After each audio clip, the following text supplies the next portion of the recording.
to help make this change. Now, we talked about how a lot of people have this misconception that people with disabilities don't need to be sexual or they don't think about sex. What are some other misconceptions that you think people have concerning the sexual lives or the relationships of individuals who are living with disabilities? There was an interview with Dr. Phil a couple of years ago where he spoke with a woman who was married to a disabled man, Mm. and he told this woman that they can't be in a relationship because a relationship where one person is disabled and one person's able-bodied doing all the care will fail. And then the disabled community was like, "Well, fuck you, Dr. Phil. Like you're wrong." So like the disabled community, what he Dr. Phil said, 100% out of 100 cases of people with somebody who's able-bodied and somebody who's disabled will fail. Wow. And then disabled social media was like, "Watch." So they took a bunch of pictures of themselves with partners saying, "Look, we're a couple. Look at us." And so that blew up, and that was really cool. So I feel like there's a misconception that you can't be in a relationship with a disabled person because you have to take care of them. You know what? And sometimes that's true. Sometimes you'll have to.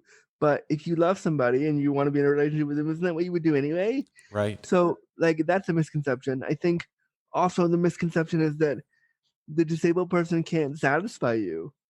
I've had people tell me that before. "Oh, you're disabled, so how can we have the sex that I want?" And I was like, "Try me. We'll figure it out." Like, there's a misconception that disabled people can't provide pleasure. Now, you unpacked a lot there that I was noticing when you were saying one of the things being this idea of, one person not being able to fulfill another person's needs. And as a sex therapist, we run into this problem with couples all the time, regardless of if there is a disability or not.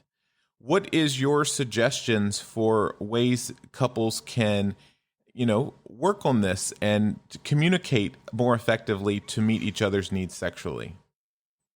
You couples generally, or like disabled couples? Both. Because I I would think say, because you I know think what? it's such a universal principle here.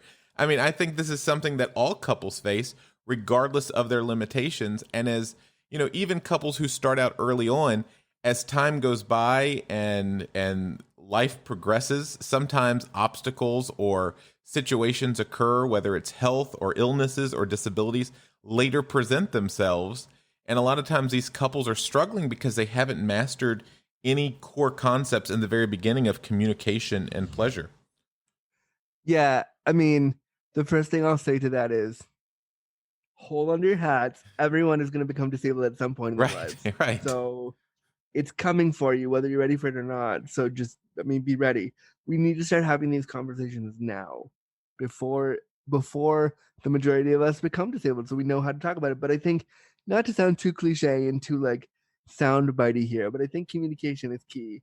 And I think when it comes to stuff you're struggling with, I struggle with internalized ableism all the time. And for anybody listening who doesn't know what ableism is or what internalized ableism is the discrimination towards a disabled person for being disabled.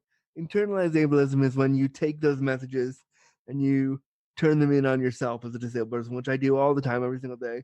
So just talk about that. Talk about the struggles. Talk about what makes you feel uncomfortable.